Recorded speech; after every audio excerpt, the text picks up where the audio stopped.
For 4 decades, one secret held the Trump dynasty together. Now Jasmine Crockett is about to tear it open before Congress, staring down Ivanka Trump under the brightest lights in America.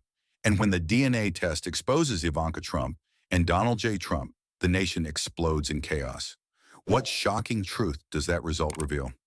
Stay with us. This is a story worth every second of your time.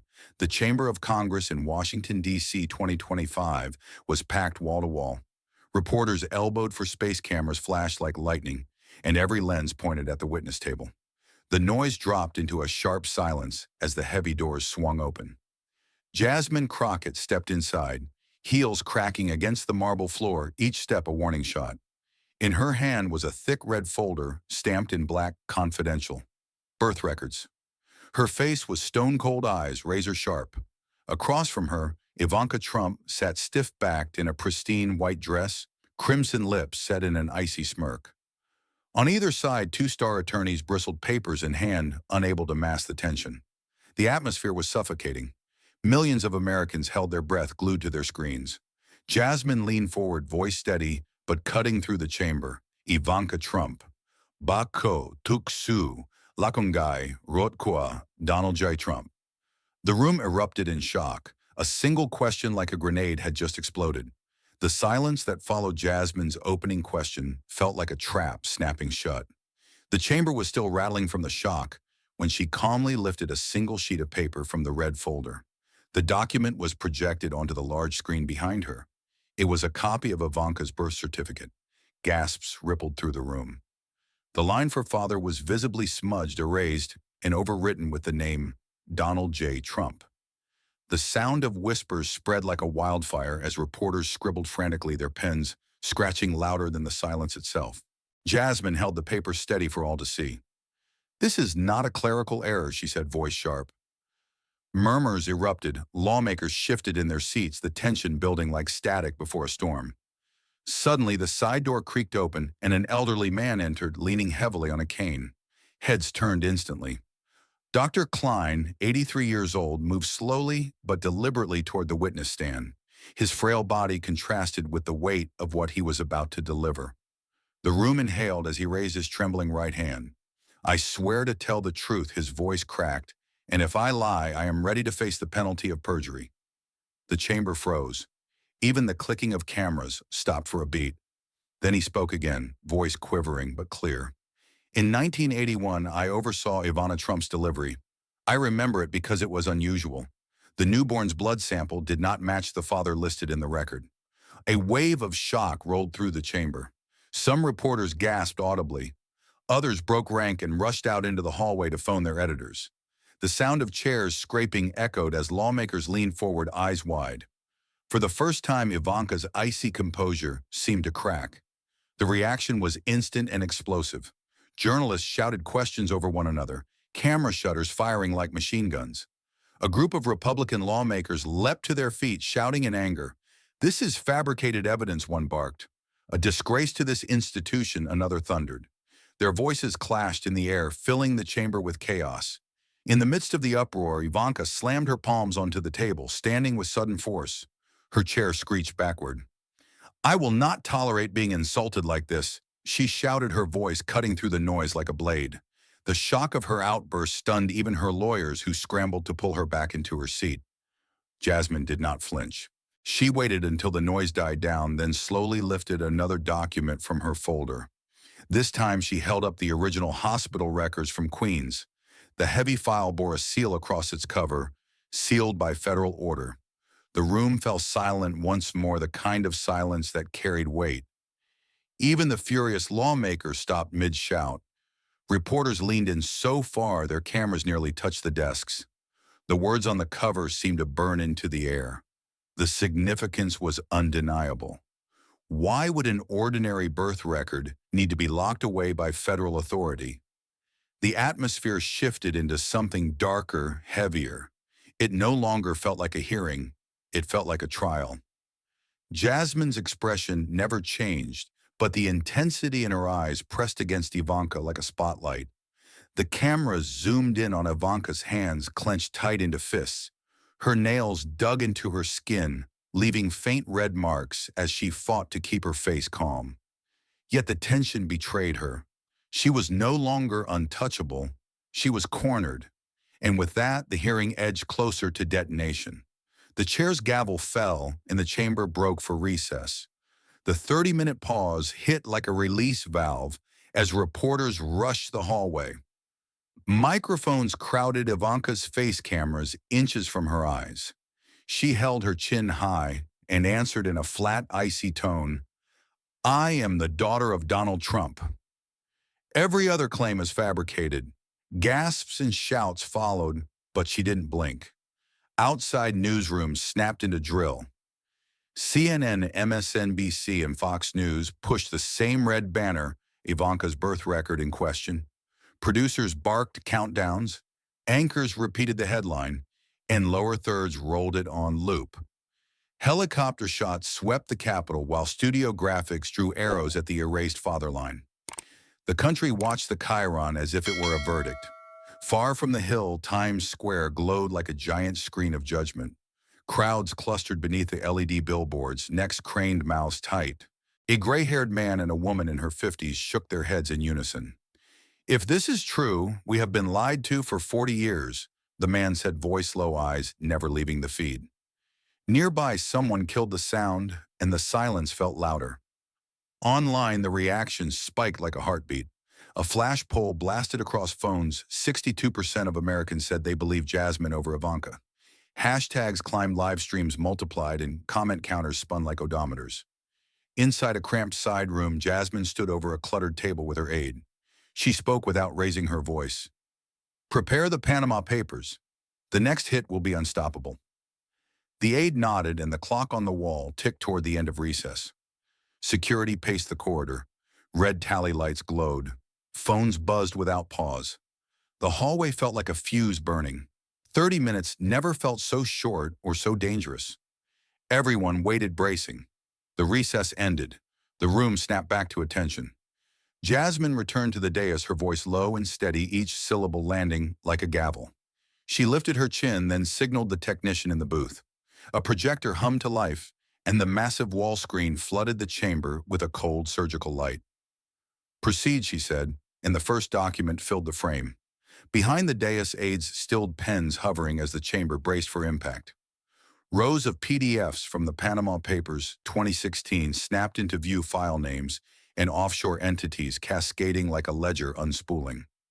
Red boxes bloomed around figures, and arrows traced paths through shell companies, each line a vein pumping money through a hidden body. Account numbers, bank codes, and wire timestamps scrolled. A particular routing trail pulsed, highlighted in fierce crimson. Jasmine let the silence stretch, then spoke iron in her tone. "These are the source records, authenticated, unredacted for this committee." She lowered the page, and the laser pointer steadied in her hand like a sight on a target. On the right side of the screen, a provenance panel listed custodians, hashes, and the chain of custody. A spreadsheet expanded, and the annotation bar flared, anchoring itself over a single account.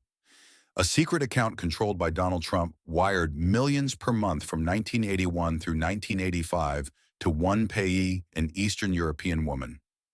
Every transfer bore the same note in the memo field: child support. The chamber reacted like a struck bell, lawmakers, whispering chairs, scraping the public gallery, rippling with disbelief. Phones flew to ears as a half-dozen reporters sprinted for the doors to call their desks. Timestamps lined up month after month, a relentless metronome of secrecy. A knot of Republican lawmakers leaned over their benches, fingers jabbing, voices layering into a wall of outrage that battered the microphones. At counsel table, Ivanka's color drained, leaving her porcelain pale, as her lead attorney shot to his feet and barked, "There is no evidence Ivanka is involved." The words echoed over the hardwood and vanished into the lights, but Jasmine did not move. She lifted the laser again, pinned a single line beneath beneficiaries, and spoke evenly. "If she is not involved, why does the beneficiary list include Ivanka?" Wait. The gallery drew a collective breath, the intake sharp as broken glass. Across the aisle, a senior member banged his desk in protest, only to be hushed by the chair. The atmosphere tightened until it felt like wire drawn to breaking. Cameras in the gallery whirred their motors, small but merciless in the hush. A cough on the back bench sounded like a slap. A dropped pen struck the wood and made several heads flinch. A Capitol police officer shifted his stance, and even his shoes whispered against the marble. Breaths turned audible, quick and shallow, as the red highlight blinked on the name that would not disappear. No one dared speak. Even the light seemed to dim around the glowing red trail. The gavel struck again, calling another recess, and the chamber spilled its tension into the streets. Outside the Capitol, the crowd had doubled in size, boiling over into open protest. Supporters of Trump raised bold white placards that read, "Hands off Ivanka," their chants pounding like war drums. Across the barricades, the opposition screamed back, waving banners in sharp black letters, "We want DNA truth." Police lines strained as the two sides hurled words that cut deeper than fists. Helicopter cameras circled above, feeding the chaos live into millions of living rooms. Inside her motorcade, Ivanka's team pushed her phone into her hand. Her fingers flew across the screen before she could be talked down. A tweet lit up within seconds, "I will prove it with DNA." The post spread like wildfire screens, buzzing across the country. To some it sounded like defiance, to others it reeked of desperation. Comment threads split instantly, the nation dividing itself in real time. Hashtags clashed, timelines fractured, and every side claimed victory in the same breath. Newsrooms raced to frame the story, each one sharpening its blade. Fox News thundered across the screen, "Deep State coup." Anchors nodded gravely, warning of conspiracies against America's first family. The New York Times countered with a front-page headline in stark black letters, "Blood Lies Trump Dynasty Question." Between the extremes, pundits fought on split screens, shouting over each other until words lost their shape. The battle for truth was no longer confined to the chamber. It was tearing through every household in America. Back in the private holding room, Jasmine said nothing.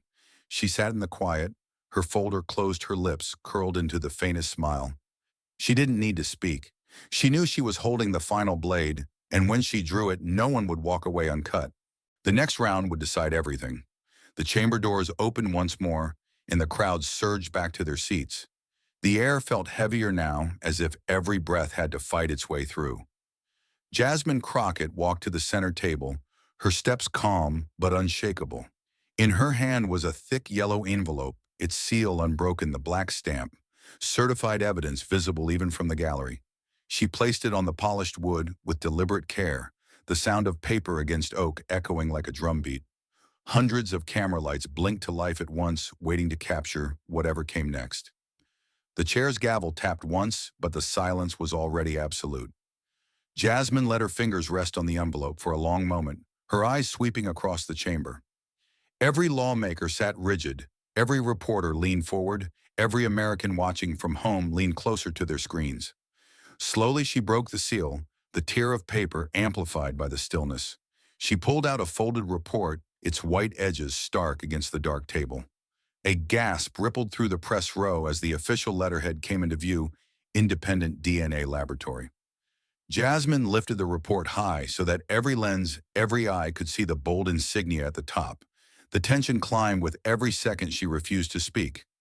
Finally, she lowered her eyes to the page and read aloud, her voice slicing clean through the chamber. "The probability of a biological relationship between Ivanka Trump and Donald J. Trump is 0%. The words dropped like a hammer onto glass. The chamber did not erupt. It imploded into silence. No one moved. For one eternal heartbeat, it was as if the entire building forgot how to breathe. Even the air seemed to recoil from what had just been spoken. The weight of those numbers pressed down on everyone, undeniable and merciless. The cameras swiveled instantly to Ivanka. The screen above magnified her face until every twitch, every flicker, was impossible to hide. Her skin drained of color, leaving her pale as marble. Her eyes shimmered the gloss of unshed tears, threatening to spill, yet she forced her lips into a thin, brittle line. Her lawyers whispered furiously at her side, but she could not hear them. The image of her frozen expression spread across the nation in real time, a portrait of collapse. Viewers in living rooms, bars, and city squares stared at that same face, knowing history had just shifted. The sound came next, small but deafening in the hush. A pen slipped from a senator's hand and clattered against the table. Another lawmaker's notebook slid to the floor with a hollow thud. Reporters' mouths hung open, microphones limp at their sides, unable to summon questions. Not a clap, not a shout, not even a murmur followed the verdict. The silence was its own roar, chilling, unnatural, heavier than any uproar could have been. It was the silence of a nation staring into the truth, raw and unfiltered. Jasmine lowered the report onto the table, her expression unchanging, her hands steady. The envelope lay open beside it, its contents spread for the record. She looked across the chamber, not at Ivanka, not at the lawmakers, but directly into the lenses of the cameras. Her silence spoke as loudly as her words had moments before, and with that the blade had landed clean, final, impossible to pull back. The hearing had crossed a line no one could erase. The silence that followed the DNA verdict was unbearable, a silence so thick it felt like the air had frozen. Jasmine did not let it linger long. She rose slowly, her voice steady, but edged with fire, filling every corner of the chamber. "No one chooses their parents," she said, her eyes locked on Ivanka. "But no one has the right to turn a lie into political power." Her words hit like a final gavel, and for a moment even the cameras seemed to hesitate, as if stunned by the clarity of her strike. The line wasn't just a conclusion, it was a sentence carved into the record forever. Across the table, Ivanka moved. She pushed her chair back with a screech that echoed through the chamber. Her legs carried her toward the door, but her steps betrayed her uneven faltering, each one heavier than the last. She held her head high, her face composed in a mask of icy control. Yet the cameras caught what she could not hide. A single tear slid down her cheek, cutting a fragile line through her perfect makeup. The lens zoomed in merciless, broadcasting her vulnerability to millions. By the time she reached the exit, the facade of power was gone, replaced by the image of a woman shattered. Then, as if on cue, the screens above flickered. Donald Trump appeared on video call, his face flushed, his jaw clenched. He leaned forward until his features warped with anger. His voice erupted through the speakers, raw and furious. "This is a sham, a complete hoax, a disgrace to this country. You people are liars, every one of you." His words thundered, but the microphone sputtered and cracked, distorting his shouts into static. The video feed stuttered, shaking and glitching, reducing him to a blur of broken pixels. His rage was visible but powerless, a storm trapped inside a failing signal. To the audience, it was not strength, it was impotence. The once dominant figure now looked frantic, desperate, reduced to noise. Meanwhile, Jasmine stood utterly still, her presence a wall of calm in the chaos. The contrast was striking. On one screen, a man unraveling in rage, his voice collapsing under technology. On the floor, a woman unflinching, her body anchored in resolve. She did not answer him, did not raise her tone, did not need to. The silence surrounding her became its own reply. Trump's fury sputtered out against her calm, like fire against stone. The imbalance was unmistakable, and the world saw it. As the feed blinked out, the chamber filled with the click of cameras and the hum of history being written. Reporters rushed to send headlines before the echoes even died. Jasmine remained in the center of it all, straight-backed, her features carved into determination. The overhead lights caught her profile and bathed it in stark brilliance, casting her face in bronze against the shadows. It was a statue's pose, immovable, unbreakable. Across headlines and broadcasts, one phrase repeated: "The woman who shattered the wall of lies." The hearing had ended, but the image of Jasmine standing alone in that glow was already immortal. When the feed cut out, the aftershock hit Washington like a hammer rolling down the mall and rattling every office with a TV. Within hours, the speaker announced a special investigative committee with full subpoena power. Members were sworn in beneath harsh lights, cameras crowding the dais as if it were a war room.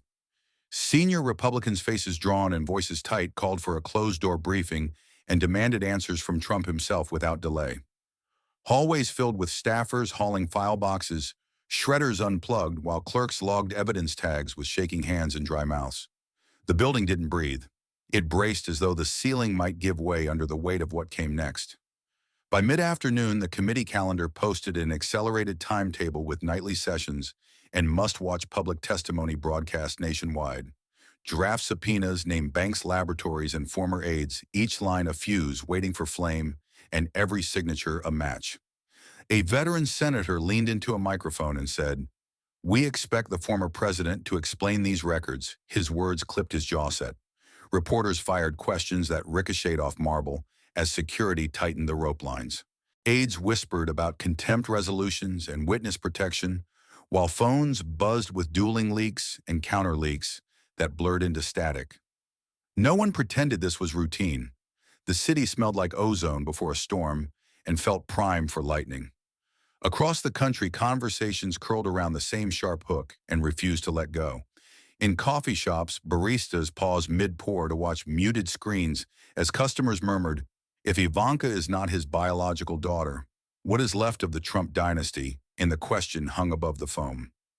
In open-air markets, shoppers hovered by radio stalls, plastic bags dangling, eyes fixed on the headline, "Crawl while the butcher's scale ticked."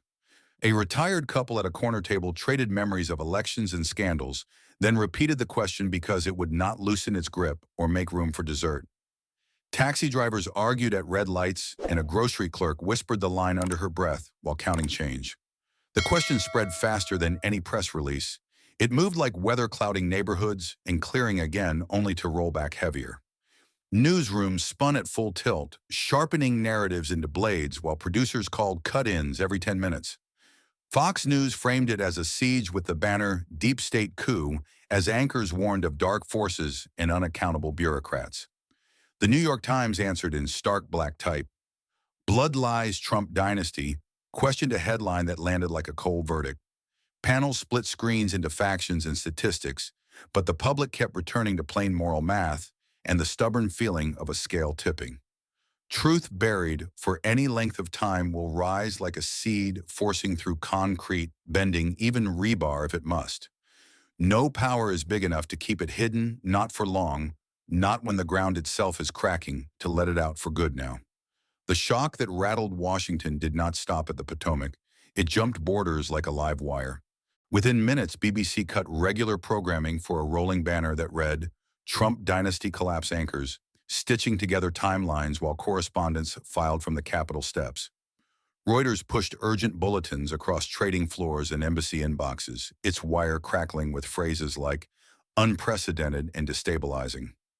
Al Jazeera opened a special hour from Doha pairing footage of the hearing, with a global map pulsing red where viewership spiked. The clips ricocheted through time zones, London breakfast tables, Nairobi taxis, Mumbai trains, Sydney pubs. In every frame, the same question hovered like smoke. What happens when a family brand built on myth collides with laboratory truth? Capitals took the story personally as if each had skin in the game. In Berlin, policy panels debated whether Trump dynasty collapse signaled the end of personality politics or merely the end of one dynasty's spell. In Warsaw and Budapest, state TV hosts floated cautionary tales about bloodlines and power, while in Sao Paulo, radio call-ins compared the moment to a church scandal, faith shaken by facts. Manila talk shows ran split screens on one side, Jasmine's steady face on the other, the jolting video feed of a furious former president asking which image time would remember. In Johannesburg, a columnist wrote that myths do not fall gently, they shatter, and the phrase trended by nightfall. Diplomats everywhere watched the ticker and scribbled new talking points, because even allies need a story that can survive the morning. Academia moved with rare speed, sensing a civic lesson too raw to leave to pundits alone. Harvard announced an emergency symposium for the next evening, the auditorium booked under a plain title that hit like a challenge: DNA, Truth and Ethics in Politics. A constitutional law scholar moderated, flanked by a bioethicist, a population geneticist, and a historian of American dynasties. The lineup read like a cross-section of the nation's conscience. Students queued down the quad as cameras rolled in, and the live stream counter climbed in jagged leaps past 1 million. The moderator opened with a blunt premise: if science is competent to establish biological fact, is politics competent to honor it? The room leaned forward as if the answer might decide more than a headline. The geneticist started with chain of custody and lab protocols, a crisp walkthrough designed to drain the drama without dulling the stakes. He explained reference markers, error rates, and the statistical meaning of 0.000%, adding that the number was not rhetorical flourish, but the output of comparative profiles that did not intersect. The bioethicist followed, warning that truth gathered without consent can still be truth and can still cause harm, placing Jasmine's choice inside a hard box of competing duties: transparency versus privacy, public interest versus personal dignity. The historian traced dynastic storytelling back a century, showing how blood claims have been used to grant legitimacy and to erase it, and how the test that clarifies can also be weaponized. The law professor asked whether courts, committees, and voters can hold different truths at once: scientific fact, moral consequence, legal relevance. The panel did not sanctify the hearing, it interrogated it, and the interrogation felt like a country taking itself seriously. By the final round of questions, a thread had been pulled taut enough to hum. One student asked if power should ever hang on biology, and the historian answered power should hang on character. Biology should correct lies. Another asked if the moment would last, and the bioethicist said truth lasts when institutions hold it. The moderator closed by reading the symposium's plain statement: power built on truth endures. Power built on lies fractures a sentence that spread across campus phones and then into headlines as if it had always been waiting there. In op-eds from Toronto to Tokyo, editors echoed the refrain not to glorify scandal, but to set a North Star. And threaded through the commentary was a new shorthand: Jasmine's steady voice. Steady hands had become a symbol of transparency, not because truth was easy, but because she carried it without flinching. The international programs looped the images that explained the narrative better than any chyron: the sealed envelope opening, the number read without tremor, the camera catching a single tear, the pixelated rage that could not steady itself, and the quiet figure who did not gloat, did not grandstand, simply stood. In that collage, audiences found a lesson their grandparents might have phrased differently, but would have recognized at once. Truth buried under decades of wet concrete will, given pressure and time, force its way up like a stubborn seed. It cracks what holds it, then keeps growing steady and obvious until no one can pretend not to see it. That is the kind of truth power can stand on. Everything else learns to fall. The fallout landed first where it hurt the most, inside the Republican Party itself. The ranks split in public view, the divide gaping wider with every news cycle. Senior leaders who once praised Ivanka as the polished face of the dynasty now stepped back, issuing carefully worded statements that avoided her name. A governor from the Midwest bluntly said, "The party must move forward without distractions," and the phrase was repeated until it sounded like a funeral dirge. On Capitol Hill, offices that once displayed photos of Ivanka pulled them from walls, and donors whispered about rebranding. The dynasty's golden air had become radioactive overnight, and colleagues who once jockeyed for her approval now pretended not to see her name on call sheets. What looked like loyalty yesterday was silence today, and silence was damning. Congress wasted no time seizing the moment. In late-night sessions lit by flickering bulbs and hushed aides, lawmakers hammered out language for a bill no one had expected a week earlier. They called it the Transparency and Leadership Act, and the draft moved like fire on dry grass. The proposal demanded full disclosure of personal records and financial ties from anyone seeking office, no exceptions. Hearings ran until dawn, amendments clawed through details, and committee chairs banged gavels with urgency. When the final vote came, the board glowed with rare unity, the tally cutting across party lines. The chamber erupted not in cheers, but in a grim recognition that the rules had changed forever. Outside the Capitol, protesters who had shouted for DNA truth now waved placards that read simply, "No more secrets." The law was born not of theory, but of rupture, a scar in legislation that promised to last. Beyond the dome, the shock seeped into living rooms, diners, and backyards. Families found themselves circling the same conversation, no matter how they started. At kitchen tables, parents leaned across plates of spaghetti to ask, "If truth can be buried for decades, what else do we believe that isn't real?" In grocery aisles, strangers compared notes between cans of soup and bags of bread. The talk wasn't about politics alone. It was about trust itself, about whether faith in institutions could survive the blow. Teachers fielded questions from teenagers who wanted to know if everything they read in civics books was just performance. Pastors and priests rewrote sermons to weave in themes of deception and redemption, as if the scandal had stained not just a family, but the fabric of belief. Older Americans carried the blow differently with a mix of fury and weary relief. In front porches and bingo halls, the refrain was the same. We always knew something didn't add up. A grandfather in Alabama told his grandson, "Money can buy many things, but not blood." In Ohio, a 70-year-old man sat alone in his recliner, the TV flickering across his lined face. He slapped his thigh, shaking his head and sighed. So we were lied to for 40 years. But at least today, the truth won. His words caught on a local news camera replayed across social feeds until they became the voice of a generation. They weren't bitter, they were final, the exhale of a long suspicion, finally confirmed. That moment, humble and unpolished, hit harder than any headline. And then came the verdicts, not from courts, but from conscience. For Ivanka, the tragedy was no longer the DNA results themselves. The catastrophe was her choice to embrace the fiction, to hold the lie so close it became her armor, and to wield it until the armor cracked. The cameras caught her walking out of the chamber, but the real exit was from history's stage. Her legacy locked not in power, but in betrayal. For Jasmine, the inheritance was different. She carried scars of the fight, the weight of threats and doubt, but also the knowledge that she had placed truth above fear. Courage is the cleanest legacy, one columnist wrote, and her name became shorthand for that courage. For the nation, the meaning cut deepest. Democracy pundits reminded viewers does not survive on rituals or flags alone. It breathes through truth, and without it, the system suffocates. The hearing became a parable, told in real time. The lie may glitter, may even win elections, but truth is patient, and it waits for its moment to strike.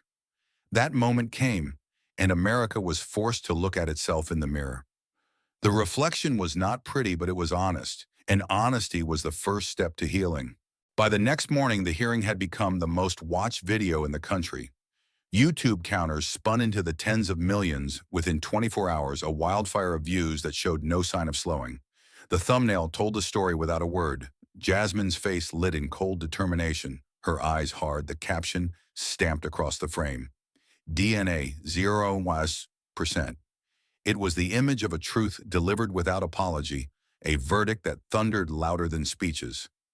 America reeled, the world leaned closer, and no one could look away. The wall of lies had cracked, and in its place stood a woman who refused to flinch. The drama was finished, but its shadow was only beginning. Thank you for watching until this moment and for standing with us on this journey for justice. Your support means everything. Like, subscribe, and turn on notifications so you never miss what's next. And we'd love to hear your thoughts. Leave a comment below and let us know what moved you most in this story. Together, our voices make a difference.